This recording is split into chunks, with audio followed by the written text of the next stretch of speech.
What is going down, everyone? It's time for episode number 192 of Mojobreak, The Hype. We've got a lot to talk about. You can see I'm so excited. I almost jumped into the show before it was time to jump in the show. But now we're here. We're going to talk about the National.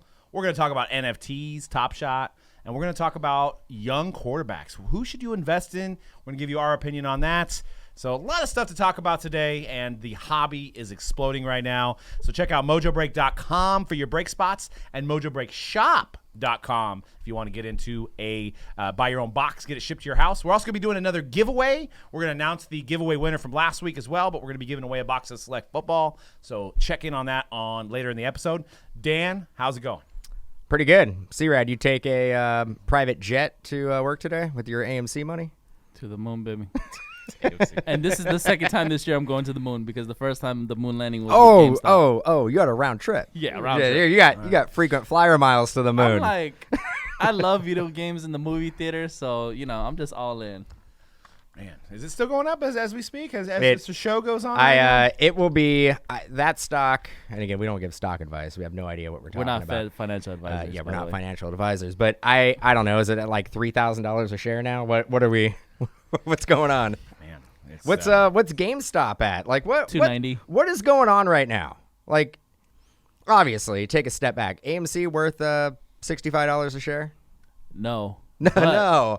But why is it? But because for very technical reasons, and I don't want to speak without any actually knowing what I'm talking about either. Nobody knows. But basically, the companies and hedge funds that had a short interest on these companies and these stocks, the opposite happened. Instead of it going down and down and down to where they could sell their shares for more than what they bought it for, it's the opposite, where retail investors are pushing the stocks up and up and up and up, and which causing them to lose millions of dollars. And as they lose millions of dollars, they have to buy out of the positions at the current stock price. So that is also what drives the price up even higher. So they kind of get caught holding the bag. Exactly. Is that where the phrase came from? Yeah. Did it come from Wall Street? But they jump in on the ride too, right? If they jump in at a certain price, so they actually probably wind up making money eventually, right?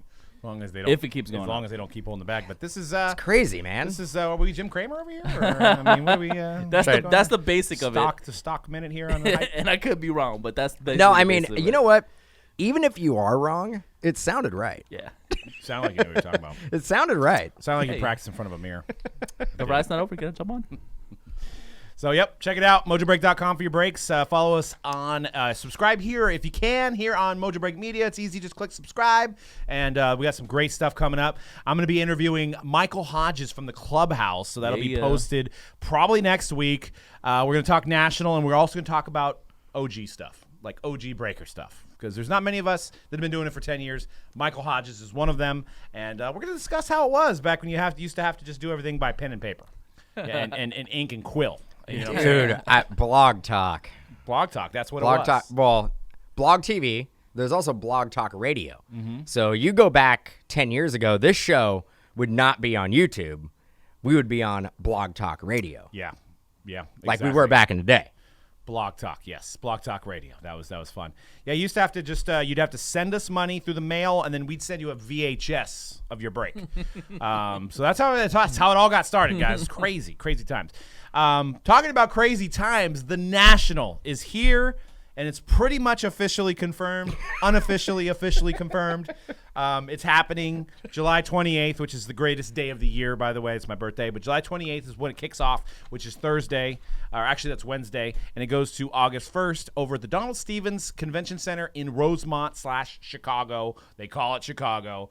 And, so I guess June 11th, the governor of Illinois said that he's going to announce that the state will go ahead with their Phase 5 reopening plan, which means all events can happen in Illinois without capacity restrictions. So as long as nothing happens between today, which is June 2nd, to 9 days, nothing happens, I think he's going to announce it. And the card community rejoices, and it's exciting. So I want to start with Dan here. How crazy. I mean, this is 2 years in the making. 2019 was the last National, and it was in Chicago, and it was pretty hyped. It was crazy. C-Rad was there. Oh, yeah. And we took a year off, obviously, because some bad stuff happened. and now we're here, and it just feels like the industry like tripled, quadrupled, 10 times in the amount of time that we've had at National. Yeah. It's gonna be a much different National, is what I'm assuming is gonna look like when we get there. Right? Yeah, I mean, I don't know what to expect. My head may explode several times at the show. You think 100,000 people are going? There was 90,000 in 2019. You think there's 100,000 people going? There could be, over the course of a weekend, there could be 200,000 people going. What about 300, John?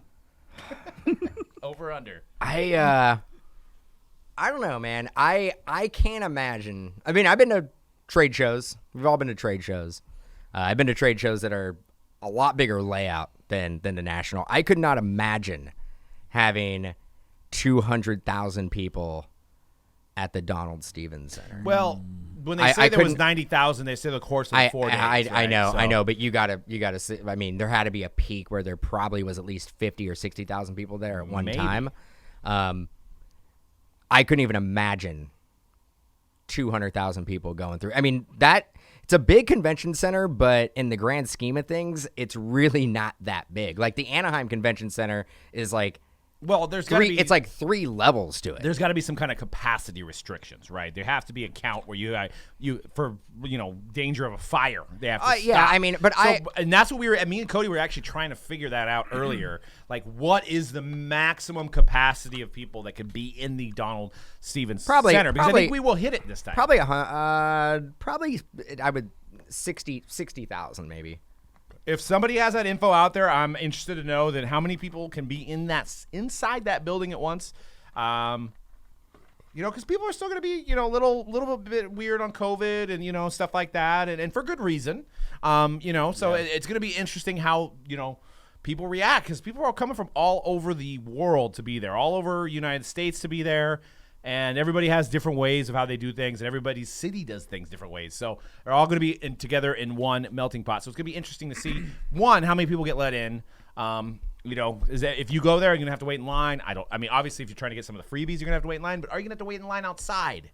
I don't know that. Saturday and Sunday, there may be lines outside. I also think that a lot of the promotions that the manufacturers do, where people line up at their booth, will probably not exist or be done in a completely different way. You're going to have to. Because they're not going to want 700-800 people at a time lined up around their booth. Before, it would look good. It's good optics to make it look like your booth is the happening spot.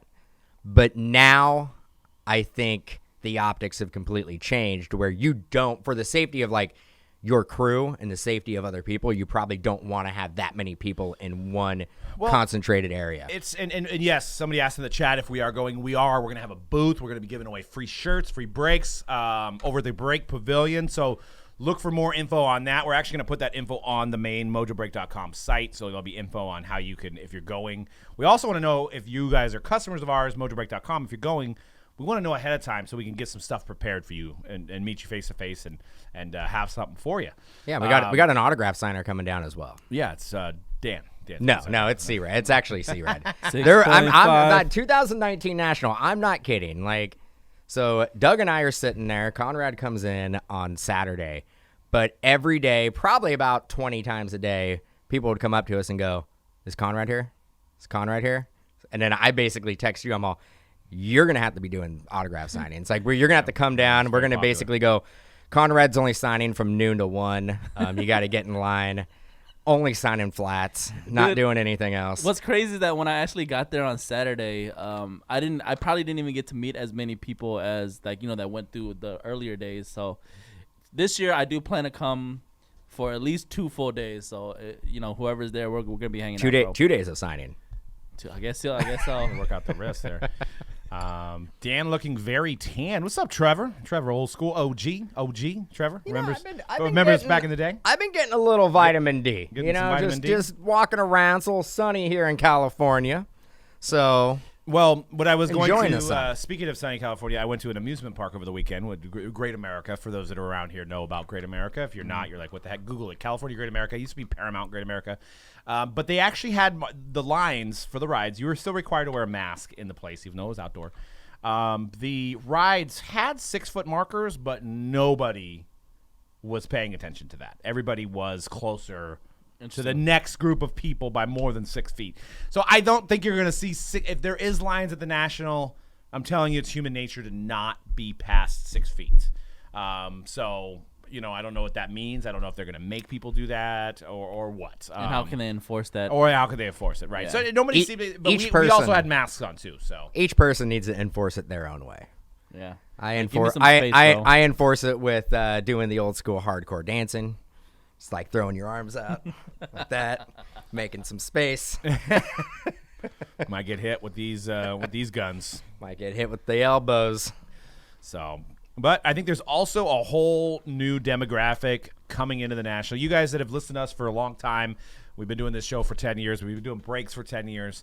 But there's the Generation Z or whatever you call it, the generation of flippers that will be at the National with a camera. I expect more videotaping than ever before. Oh yeah. From what I've talked to people that have went to the camcorders, the big ones. I went to the Dallas show, that went to the Wisconsin show. Everybody's trying to be card famous. Everybody's trying to be a cardboard millionaire out there. So waiting for that phrase. Technology is so easy. You could either record on your phone, you can get a $100,000 camera, walk around, and some people have a couple friends. They're doing multiple camera angles. And you're going to see a lot of that going down, I think, at this year's National. So do you think that the National in itself limits that? Because, you go to some shows and no flash photography is allowed. Do you think that it ever gets to the point that they stop people from recording, or it's just, just going to happen? I got a question. I mean, don't you need to sign a consent release form to have your likeness videotaped? You would think. Yeah. Isn't that a thing? That has to be a thing, right?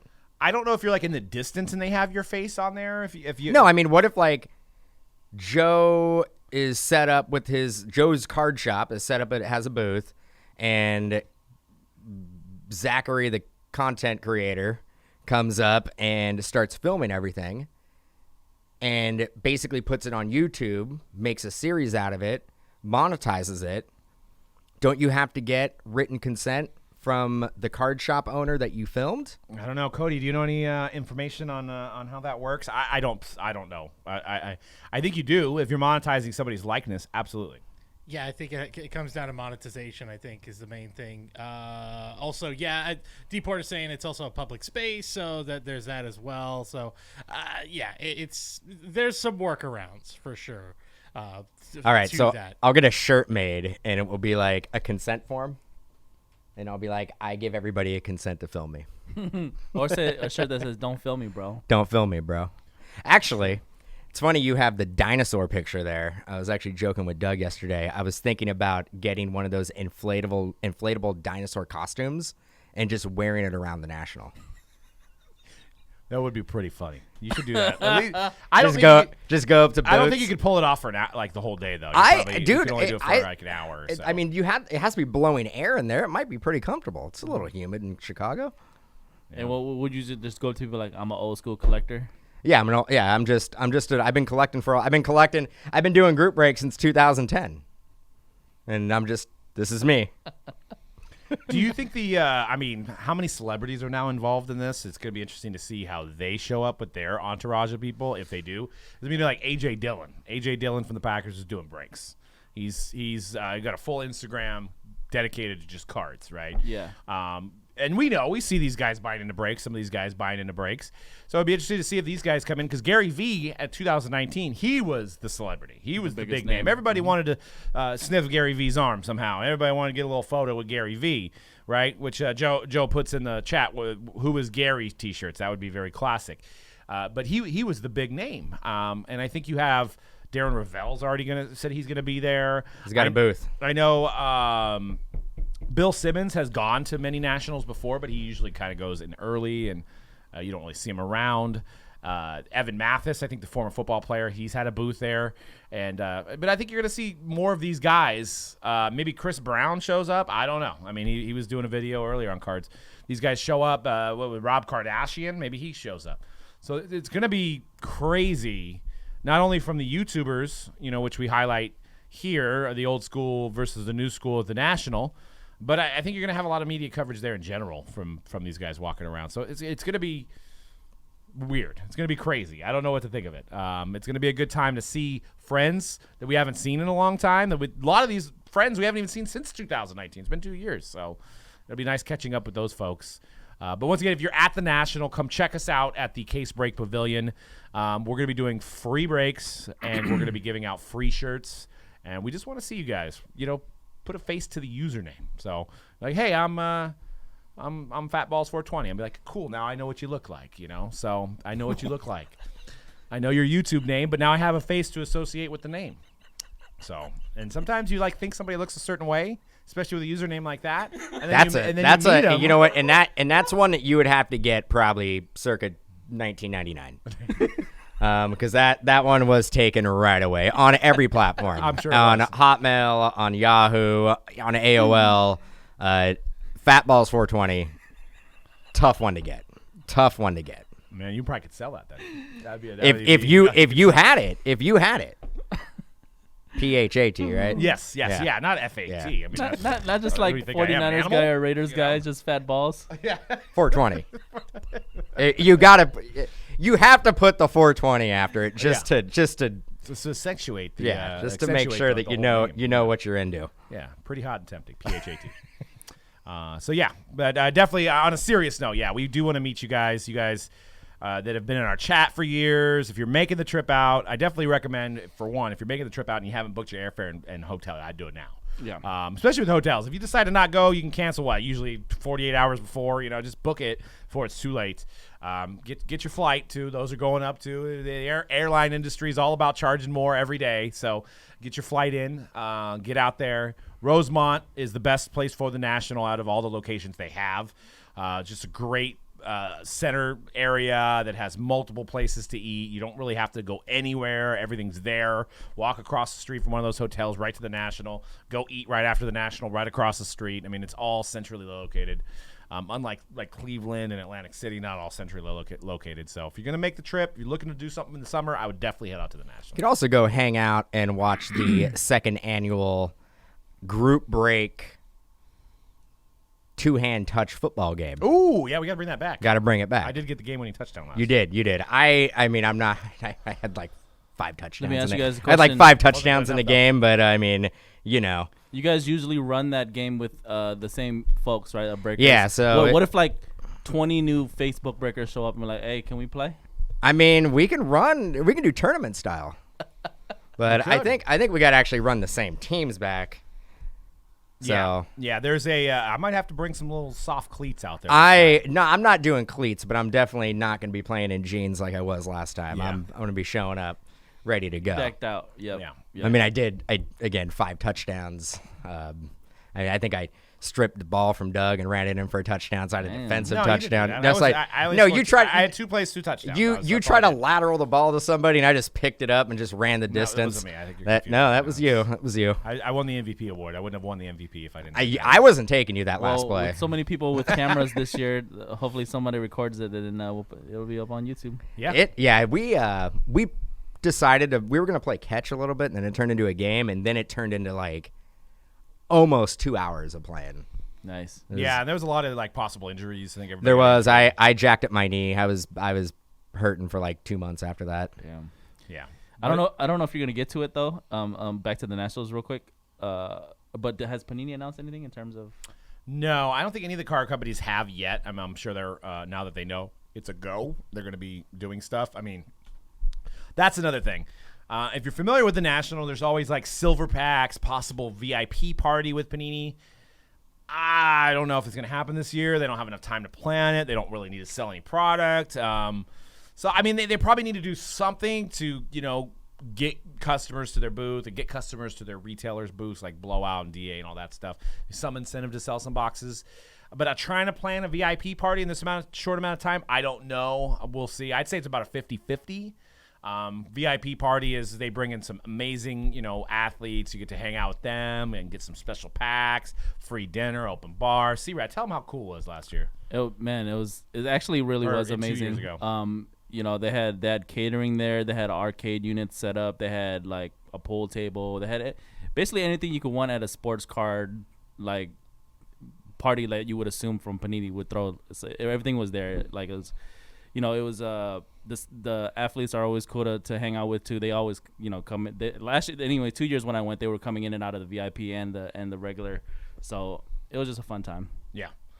What was your, last year was the 2019. I keep 2 years ago, yeah. 2 years was your first national. What did you envision before you walked in there compared to how the reality was there? It was actually overwhelming because I had never been before. So for a first timer, it is very overwhelming with the amount of booths and the amount of things going on at the same time. I definitely felt like I didn't have enough time to even see half of it or not even a third of it the one day that I was there. So be prepared if you love sports cards. It really is like it's an awesome time. Yep.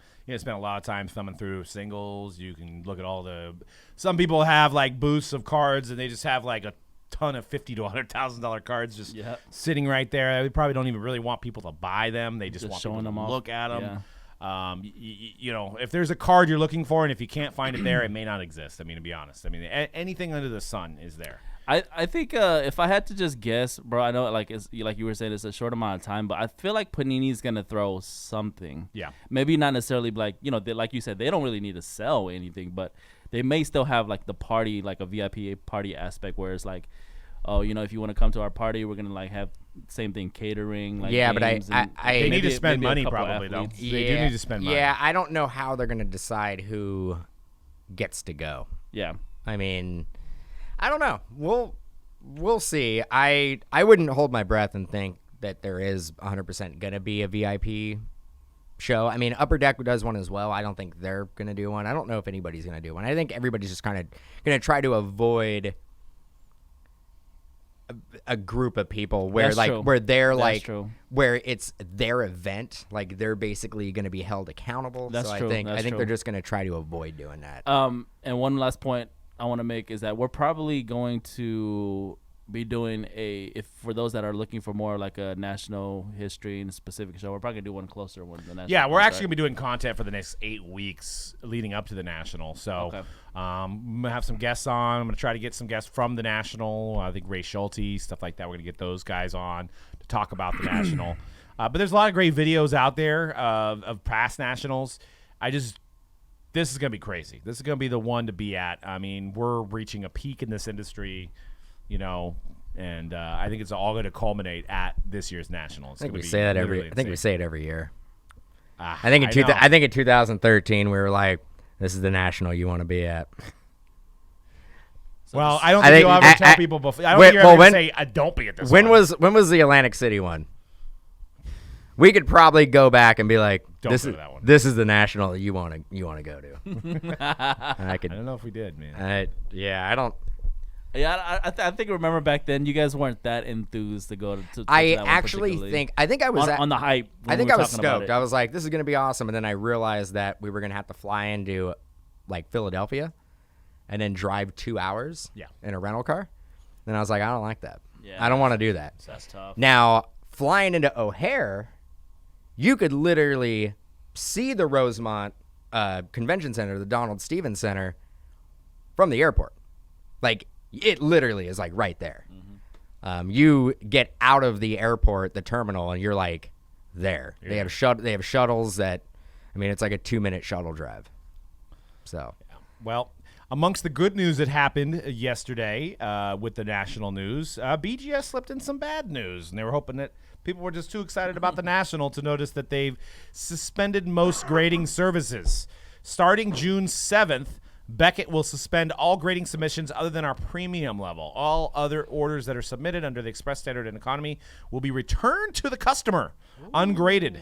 The reason behind this decision is simply to allow us to focus on the growing backlog we have to get as many cards back to customers as possible before the national. This is not ideal for anyone, but something that our competition has done.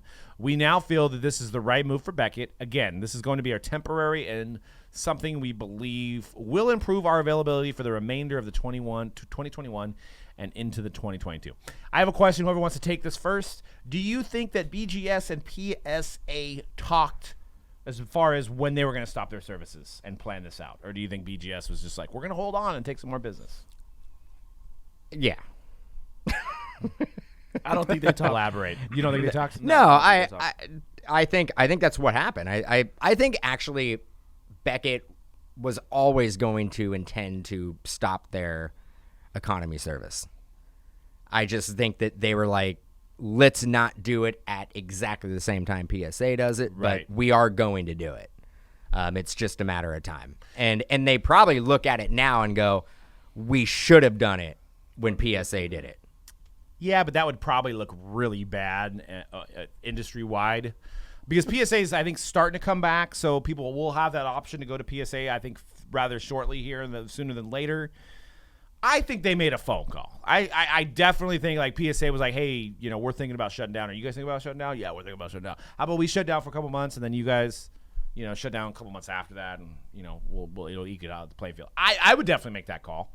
If it was like a business decision, group break-wise, and decision had to be made like that, I would call a few of the big group breakers that I know and be like, hey, are we doing this or what's going on? You know what I mean?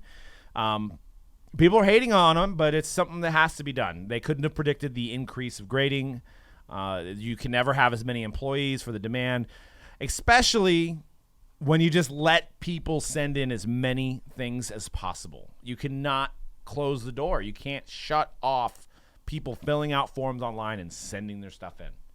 Just imagine if it would be like if we had on our website, we allowed the Jaguars to sell for however many times as possible. Yeah. It would be like 200 breaks worth of Jaguars right away, right? How would you stop it? So that's the situation they're in. I'm wondering if any of these companies do something that control the amount of volume that comes in going forward, like X amount of orders a month, and that's it. Because if you just open the floodgates, then you're going to run into the same problem again. You can never prepare. Let's just say that Prism football comes out and Trevor Lawrence is, he's already won 4 games, thrown for 1,200 yards in those 4 games. Everybody's going to be great in Trevor Lawrence. They're not going to be able to keep up with the demand, no matter how many employees they have. So it's almost like you need to have some sort of situation where you make people go online, and if the X amount of cards are filled up for the month, you got to stop until next month. What about this? What about if it becomes not extremely rare, but harder to get a 10, and 70% on an average come back in their 9s? Wouldn't that deter people from wanting to send their cards in because they're only getting a 9? No, I don't think people pay attention. No, to that. I think they do, though, because that was the whole thing about why PSA got backlogged. Everybody was sending every card they had to get a 10, because if you got a 10, your card was going to go up 8 to 10 times. Right, free money. When it basically, if it would go up, if it was a 9, it would go up maybe a little bit more than being raw. Right. So if you're getting 70 to 80% 9s and it's really difficult to get a 10, I think that's going to deter people from wanting to send their cards in, meaning there would be less cards and less volume to grade.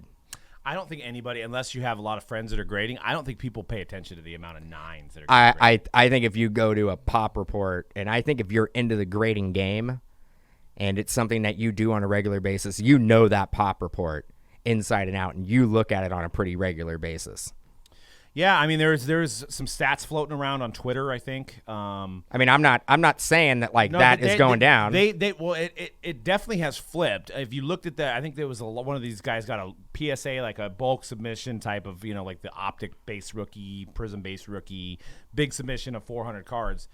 I think it was like 70% 9s. And yeah, 30% I mean, and like 16, 17, 2016, 2017, 2018, it was almost like the other way. I know that's. I only bring it up because I've seen the pop reports, and I've seen the huge disparity in the last 6 months to 9s and 10s. It literally flip-flopped.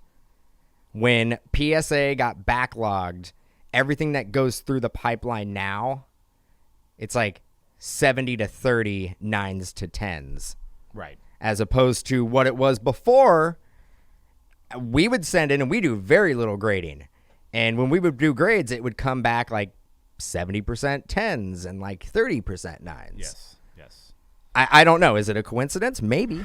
I mean, I don't know. You kind of have to. I mean, that's where I don't want to say grading is a scam, but it's human nature. Like I said, we've said on the show many times for you guys that listen to this all the time. if I saw 186 Jordans in a day and say there was potentially 4 10s, I, as a person, would probably not give out 4 10s. I would only give 1. So you're seeing more in. You're not going to give the same grade as if you've seen only 1 that day. If you only seen 2 Jordans that day, maybe you'll give it 10. You've seen 100 Jordans that day, you're still only going to give the 1 or the 2. All right. So does that? I think that's human nature. Does that hurt the value of the old 10s before the pandemic? Does the new 10s have more of a value? Are because they look like they're harder to get? Good question. What do you think, C-Rad? I don't think so. I'll say that I don't think they affect 10s the old 10s. 10s a 10? 10s a 10, yeah. 10s a 10. It's just like just moving forward, it's going to be if anything, it makes the older 10s maybe more valuable because now it is harder to get a 10. I mean, I'll tell you right now, we buy a lot of graded cards. I don't buy the old PSA slabs. I don't like it either. I buy the one with the PSA hologram on the slab, on the face of it. I avoid the old slabs. I don't know why. So the old slabs don't have the. They don't have. Some of them don't. They don't have the PSA hologram logo. PSA DNA. They have some early versions of the hologram logo that just says PSA and it's hologrammed in, but it's not like that one. And then the even earlier ones don't have any logo on it, and it looks like it's like done on a dot matrix printer. Yeah. And those ones scare me because I know they're easily counterfeited. Wiseman in the chat, Wiseman Chaser saying he went from 70% 10s to 30% 10s on his last order. So I'm just saying. Prime example. I'm just saying. I don't know anything. And Mojo Jojo asks, how's the market going to be when all those slabs finally flood the market? Is it going to be the junk slab era? That's something to consider. Yeah, I mean, that's why, like, if you're dealing with non-numbered cards, we've seen it with Luka. Luka's playing good. Luka is they just beat the crap out of the Clippers. Are Clippers out? I think so, right? They're out. Clippers are, or is it 3-1? Or is it 2-2? Clippers came back. Oh, okay. Okay, I was. Luka beat the crap out of them for 3 games, though. 3 games, yeah. So not good enough, though. But he's still he's in the playoffs. He could move on, and I just bought a PSA 10 Prism for $850. We're talking about a card that was $2,000. Nice. So $850, and he's playing better. So you throw out the fact that like he's not playing well. He's playing good. He's playing good, and his team is in the playoffs with a chance to advance. Yeah. What was he doing in January when that card was $2,000? And his card may be the specific reason why it's 30-70 now. He might have been 70-30, and that's why there's so many damn PSA 10s base of Luka right now. So that might have been the game changer as PSA's looking at that pop report because everybody sent their Luka base in, which in prior years nobody was sending that many rookie cards, base rookies in until that era changed. Yep, that's true. I think that was the first time that PSA's like, wait a second, we need to be a little bit more strict in how we grade because we're giving out too many 10s. Look how the market. It's like Bitcoin at this point on the Lukas, right? It's like Luka just gets help from everywhere, bro. He got help from PSA. He got help from his mom signing cards. Like right. He just gets help from every single direction. Right. We don't know about that. Allegedly. We don't know. But yeah. This boy has the most PSA 10 prisms out of anybody in NBA probably. Yep. Yeah. If 100%. you look at the pop report. Yeah, who do you think's number 2? LeBron? No, I would actually say it's Zion. I don't know. I don't feel like Zion was in the area. Zion might be close, but I think more people probably sent in Lucas and got 10s. I think in the last, you had 10s for sure. Well, in that design, in 18-19 was a lot easier to grade. Yeah. The design that came out with the 1920 was a lot harder to grade. A lot harder. And then I also think they tightened up their grading system. So a little bit, yep. So I think that's what's causing the thing. And like I said, like HGA says that they're doing the robot grading, blah blah blah. It's human nature. You just cannot hand out 10s. You cannot give out. And then they probably changed their rules. So it's going to be something that we come to expect. It might even be harder once they come back. It might even be harder to get the 10s. Robot grading. Robot dude, grading. I think Dinosaur grading. When I was breaking last week, we were talking about this exact same topic, And like we were talking about Luka dropping in price, I was like, that's surprising. But I had my theories, like basically what you just said, and I was like, go look at a Dame Lillard PSA 10 Prism compared to a Luka PSA 10 Prism, and a Luka PSA Prism, I think it's like 16,000 or something like that. PSA 10s or some crazy For the silver. The silver. No, maybe just like a regular base, I think, or it might be more than 16,000. But Dame was only like 200 something For a base prism. for a pop. Yeah. Wow. A PSA. Oh, you're talking about the numbers in the pop. Yeah. The numbers in the Oh, The Dame Lillard silver PSA 10s are like 70. It's insane. Yeah. There's like very So the regular few base silvers. is like 289 or something like that. Exactly. Compared to Luka Doncic, which is I mean, what 16,000. But what does that tell you? The only thing it tells me is that they just made way less. They made way less, but people weren't sending them base cards like that back in the day either. But well, I mean, where those base cards got to be somewhere though. Could have been thrown away. I mean, Could have been thrown away. Could be in a shoebox somewhere. Dame Dollar. Yeah, I mean, Dame, and then they didn't have rookie cards back then. So, the average collector that bought it's funny to say this, $150 box of Prism, maybe $70 box of Prism. They weren't looking for Damian Lillard at the time. They were looking for Anthony Davis, Kyrie, and golds. But they should have been looking for a Dame because he was a Leaf exclusive autograph guy. Just basketball was not. We weren't in the base era yet. But it was very similar to Ben Simmons. But Ben Simmons rookie cards were going for a ton. Yeah, that didn't work with Dame Lillard. Maybe because he wasn't a top pick. yeah. But also remember, like, we didn't come into the base era until Karl-Anthony Towns with 2015. Right, Where people yeah. were like, I- the base card is the one I want. I actually Yeah, we were past that. We were going for the autographs of Prism. We were like looking for the autographs, not really looking for all the parallels. I saw Doug purchased a card that I thought was very interesting. I'm looking up a Britney Spears letter, by the way. Oh, is that on eBay, by the way? It's not on eBay. It's not on eBay. Never seen it. But Doug bought a card that kind of blew my mind. It's a 2013-14 Oh, I won that? Panini Innovation Kaboom. Yeah. Yeah, no, and that is like that's the OG the first original Kaboom. I got a good deal on that. I can't believe I won that. I don't. Yeah, What is it? It's the LeBron Kaboom, the original, the first one. For a graded, right? Yeah, No, 9. nine. But it's, BGS 9. But all the rest of them have been going for 9. But I mean, it's an insert card I that was you paid a lot of money I was for. following a Kobe one from, I think not the first year, but the second year Kaboom, and it was a PSA 10 in it for like 9,000. But the funny thing is that what I was trying to say is that innovation is not even a product anymore. Nope. But that is where the Kaboom originated Started, from. That if the Kaboom becomes like the card to get, the insert, kind of like the PMG upper deck stuff, that could be $100,000 card Easily. Yeah, it's and to actually that's the only year that those were hand drawn. Yeah. They actually had artists do those that year. That's why it looks a little funky. This is hand drawn. That's not the card. I mean the photo's hand drawn. The original photo was. Do they hand-drawn, don't insert the original art, do they? No, I don't think so. They didn't have 101. But that would be sketch dope. arts. That'd be that dope. would have been so like nice. kind of how Museum Collection How does. Topps does it. Yeah. Yep.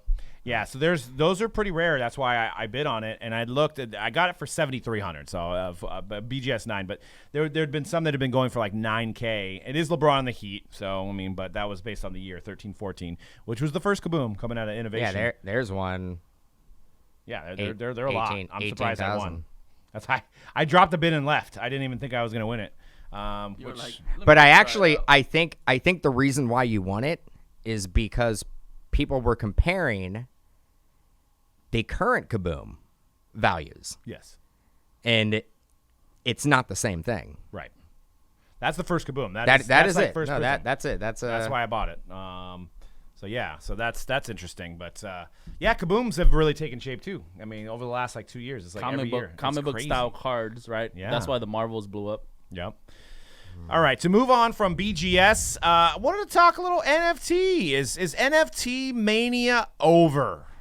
Top Shot was quite the conversation. We've talked about it on this show a couple different times.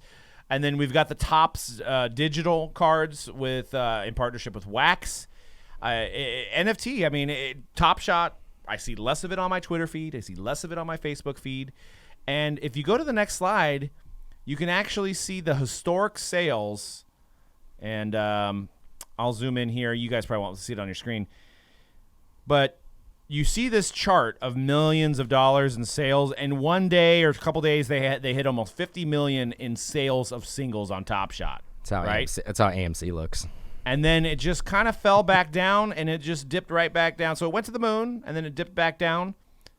And you're seeing cards like Tyler Hero and stuff like that, Tyler Hero rookies that were selling for $2,500 that are down to like $5, $10 now. Now I say cards, I mean NFT moments or whatever you're calling them.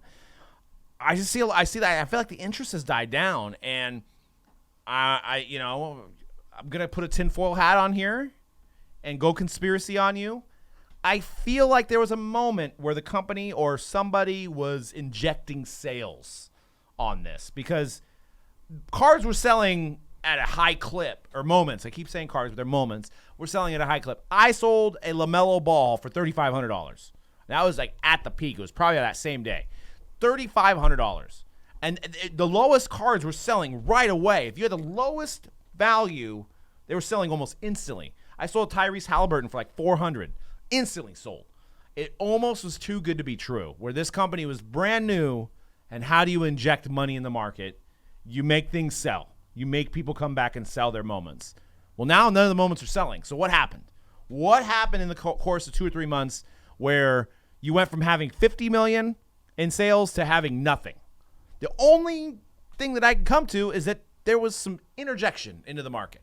There was some manipulation into this market to make this market seem like it's a great market to be in, that you're going to be able to open these packs and make money. And now it's just to the point where I think they're giving out they're giving bonus money. If you buy a card, you're going to get $50. If you buy a moment, you get $50 in credit back. That was on Saturday, May 29th. So that kind of promo seems like our marketplace is dying. So it's a good point. I don't know who wants to take this over. We're talking Top Shot specifically. And I also want to hear you guys' thoughts in the chats. We have the giveaway coming up, so stay tuned for that. I want to hear what you guys think about Top Shot. Is it dead? Do you think it could be revitalized? What do you think, Dan? I think the issues that people had with getting their money out really deterred people from wanting to keep on buying moments. That was like the beginning of the end. And you should be able to relate to this because I still don't think you've received your money. But there is a form finally now for me to fill out to put a bank account information in there. Okay. So I haven't done that yet. So you're dropping the ball. I'm dropping the ball now. It's not Top Shot's fault. I need to do that, yes. But I did not have that option for over 9 weeks. Okay. To take my money out after I made the sale. So I think that is where I think the 3 weeks, because a lot of people in your position did exactly what you did. Like they tried, jumping through hoops, couldn't figure it out, and then they gave up. Right. And then when you give up, you lose interest in something. If you can't get your money out or you don't know how to get your money out, you're not going to go try and buy more moments, right? Right. You're not going to basically add more, whatever you want to call it, assets to your account that you may not ever be able to get money out of. Right. So you basically move into something else. If that's sports cards, is that like another NFT outlet that you can get your money out? Is it digital horse racing, which is a thing? I see that too. Yeah, no, that was really popular right after the Top Shot craze. It seemed like a lot of those people went straight to the digital horse breeding and racing. And I don't hear as much about that as I did before because it seemed like it was very difficult to get a horse. Right. So I don't know. I think if they could have streamlined, and I know why they didn't. They didn't do it because what you're actually saying. That's what I'm saying. It goes along with my conspiracy theory that if they're injecting money into certain moments and they're buying up moments at a high price, and then you're able to take that money out, right? Then the company's going to go bankrupt, right? They want you to be able to buy other moments with that cash that you got. Where I had no interest in it anymore. I couldn't get any more packs. It was so hard to wait in these digital lines. I got 2 kids. I got a 3-year-old and a 6-year-old. And we got Mojobreak going on. I don't have time to just wait. I want to be able to go on there when I want to go on there and buy a pack if I could. That was too challenging. And as you guys could probably all attest to that, right? I mean, we told you, but I don't think you ever even got a pack. You never even got one. But if you, but you the wanted one. But the reason why it was so hard to get a pack is because each pack you got, no matter who was in it, you were making 10 times your money. I bought one of the $1,000 packs. I was lucky enough to get it, and I remember it was like Super Bowl Sunday or something. And I was like laughing. I went over to your house to watch the game, and I'm like, I just did the dumbest thing ever. I'm like, I just bought a $1,000 pack, and I basically looked at the market to see what the cards were going for. The lowest numbered card I got was a Mitchell Robinson, numbered to 99, and couldn't get any worse, right? Couldn't get any worse than Mitchell Robinson. I made over 10 times the amount of money. My moments were valued at $10,000 just out of that $1,000 pack, right? Which I never sold anything. So my account at one point was evaluated at $25,000. I think I actually spent about $1,200 total, and it was worth about $25,000. What's it worth now? $2,000, $2,000. A couple months. In a couple months, it's worth $2,000 now. That's crazy. I'm in the black. I'm still on the positive. Imagine if the sports card fluctuated that much. Man, I mean, and that's the funny thing is that I don't know. Then we would see a crash. Oh no, it would be doomsday already. I mean, yeah. You're talking about that's like if you bought a card for $25,000 and now it's worth $1,200. I mean, that is bad, right? And I think Cody, what was your thoughts on you participating in the Top Shot? Any positivity to add to this conversation? No positivity. All negativity. Like you said, Dan, I'm still in the black. Yeah. But on February, and I actually was able to cash out. I should mention. I was able to cash out. They like you better than us. And I cashed out at about $1,000 when I think at that crazy weekend in February, I was sitting at my collection, which I want to say I put maybe $75 to $80, not that much, was sitting at about $5,000. So I left $4,000 on the table. Not a good feeling, but yeah, at least I made out with my money, and I'm just wrap your head around the fact that all three of us won. You turned $75. That's it. Into at one Magic Beans worth $5,000. At one point, it was worth $5,000. At one point, $5,000. Like it's like printing money. It was like making money. Like all three of us here had more in value. I was able to buy packs. I think it was before anybody knew. I bought like 10 packs. So I spent like $100. Yeah, you got it when it was easier to get. And I cashed. I sold Halliburton for $350. And then I sold the LaMelo for $3,500. So that was like I took $100 and I made $4,000. You had $1,000. You had $25,000. So how does that work out? Like how does that work out? I got an answer. Well, now mine's only worth $2,000. That's the answer. You got left holding the bag. But I couldn't cash out anyway. Or you weren't interested. But you could have sold. I could have sold, but like. I ain't got paper hands, man. I'm diamond hands unless it's AMC paper But no, like I'll hold on to my NFTs now forever. Like I'm just they're actually not even my NFTs. They're Mojobreak's NFTs. It's got me thinking on the tops, right? So the tops. Yeah, how much are your packs worth? $700 a piece? Yes. So, and I purchased them for $100 a piece. I have 10 of them. So again, another situation where like, I was just like, here is a bunch of free money. I probably should sell those right now before it's too late. But there was a finite amount of those. I think there was 25,000 packs of those made. So that's it. Of the premium ones. I have 9 regular ones and 10 premiums that I bought that day. And the lowest price they're trading at is $650. So if I wanted to cash out, I could cash out right now for $60. Well, maybe. Nice. I don't know how that works. I'd probably hold my money there too. But so $65. So I could literally profit $6,000 in the deal. You know my issue. The top. So it's just like magic beans. Is it real? I don't know. You know what my issue is with the Topps NFTs, and this is gonna sound ridiculous. There's no bells and whistles and flair when you're opening it up. Like there's no like the Top Shot. They kill it. There's like music in the background. There's like the pack is opening. There's like animation. You feel like you're getting something. Topps is just like open up a pack and it's like, here's your cards. Yeah. There you go. Yeah. Good job. Yeah. Like Yeah. I need some animation. I need some lights. I need some sounds. I need like Absolutely. I need something. You need a show. I need Yeah. Like yeah. You need somebody to tickle. I see the you need opening somebody to sequence is tickle your very like pickle. why would Topps why like they already saw what Top Shot was doing.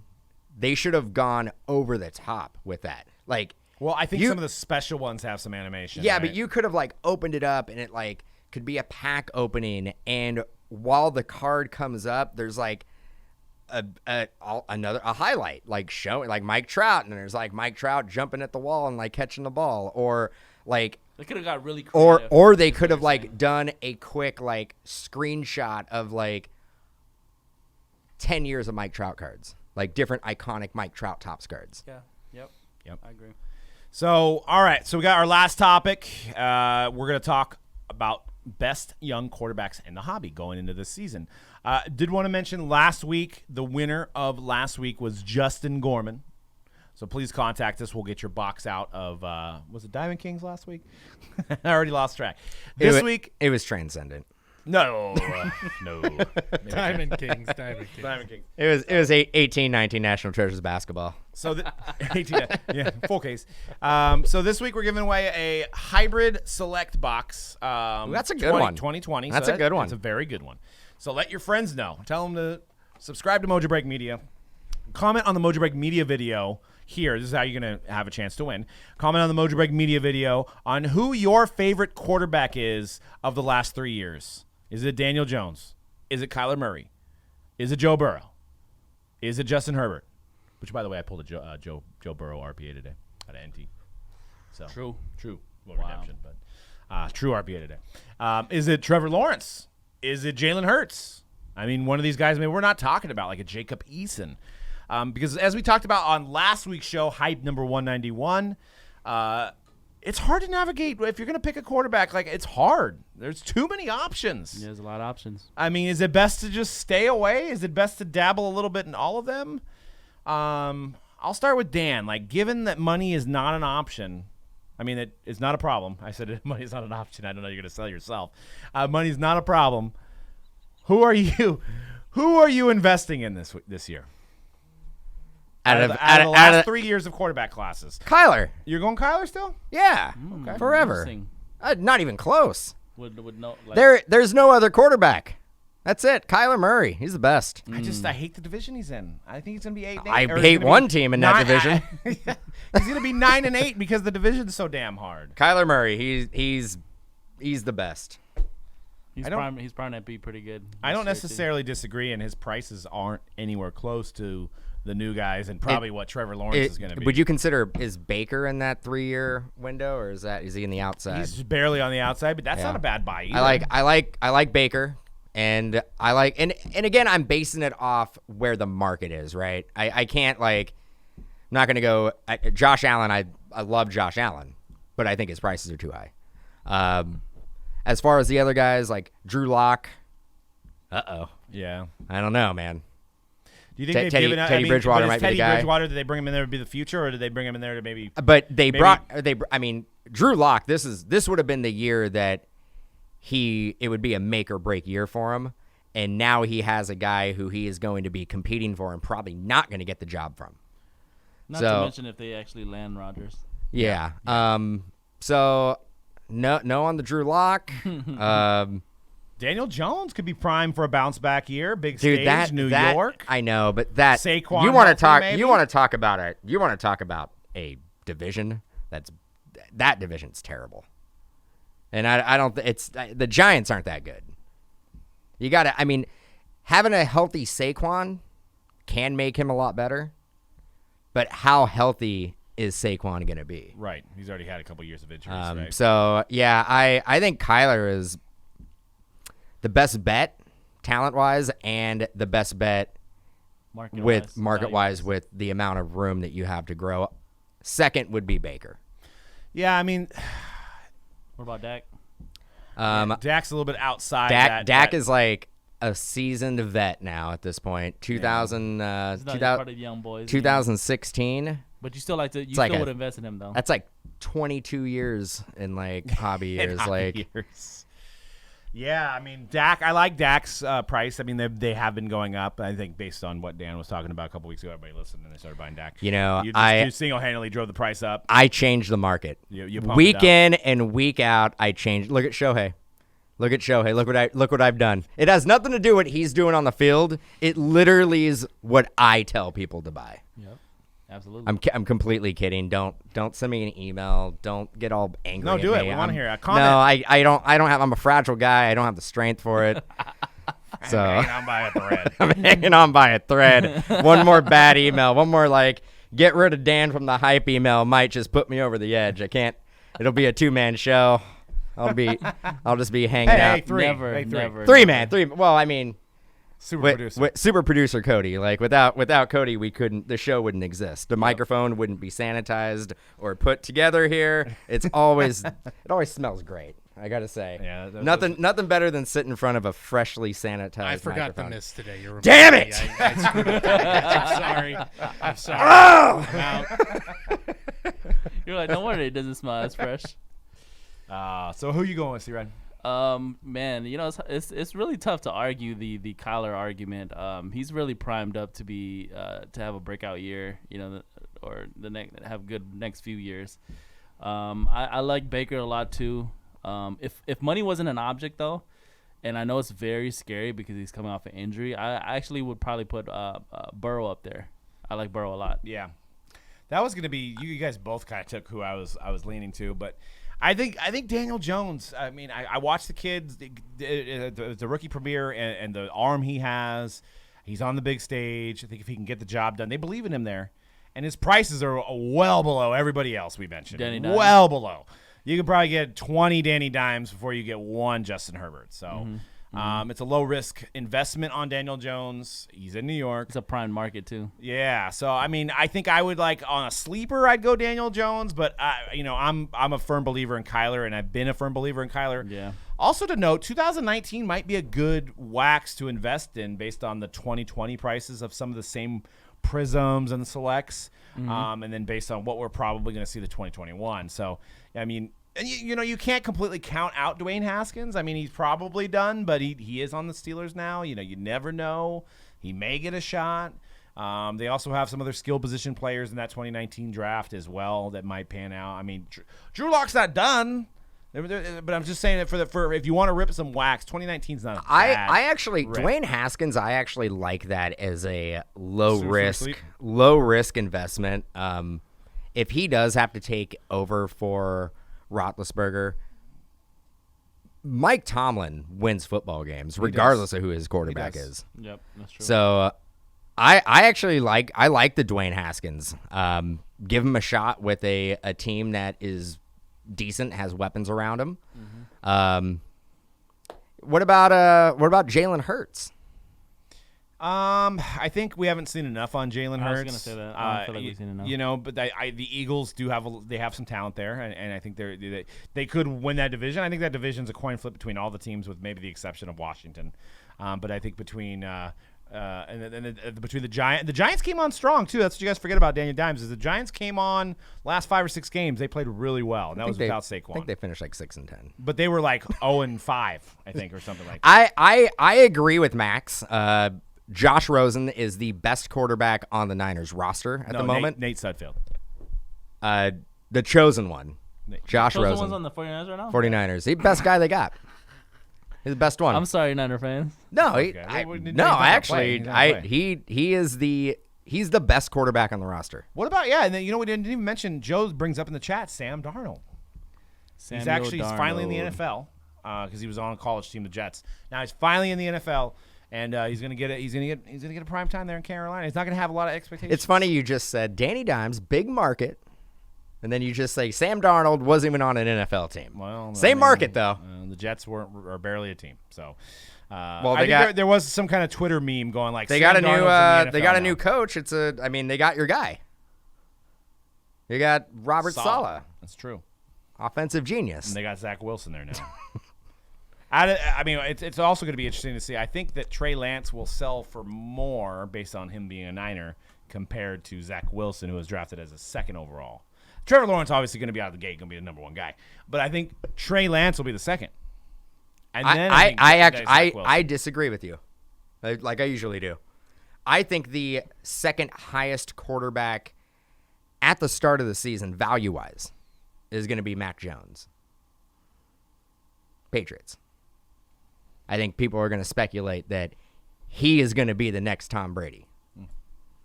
And the Patriots quarterbacks always sell well. Look at Stidham, and he was like, what, a 3rd or 4th rounder? Yeah, that's true. Chris in the chat says he's a lifelong Steelers fan. Don't overhype Tomlin. He inherited a Super Bowl winning roster. Average at best. Who was it before him? Mr. Mustache. What was Bill Cowher? You gotta give that franchise just their props in terms of coaching, because like you see the turnaround on coaches. They've only like 3 coaches, like 50 years, right? It's crazy. He's as long as they keep as long as that coach keeps the winning culture going, like you can't really. I mean, that's not a negative either. Tomlin retires tomorrow. He is a Hall of Famer as a coach. Here's an interesting play with the National in mind. We're going to have a couple more football products before the National. Do you think if you're heading to the National, could you make a play on Justin Fields? Maybe buy some now, take him to Chicago, where he's the god. Oh, yeah. Well, yeah, I mean. He's like the next. They hated Trubisky. They wanted him out of town. Now they got the next guy. You can always do that with, and that's a good point, Chicago, because we actually saw that with the Chris Bryant hype.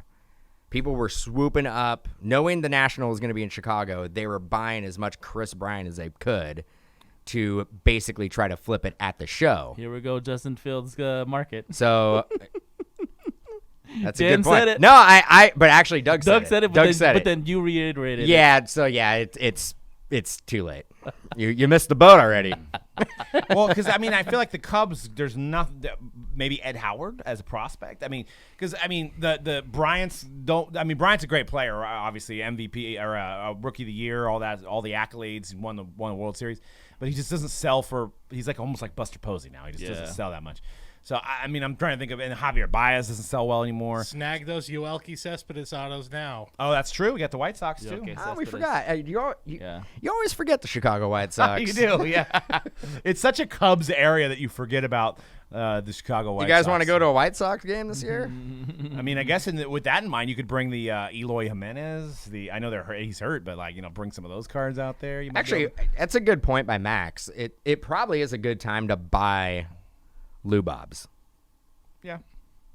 Out maybe for the year. He might come back in September. I bet even outright. I bet his prices are crazy. They are probably about 20% below they were to start the season. Yeah. Not a huge. Still to say it's expensive. It's still expensive. Not a huge dip, but a dip. Yeah.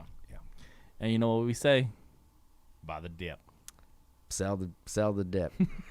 When it starts tanking, just get out. And don't be a dip, and hit subscribe right on this Mojobreak Media channel right now. Hit subscribe.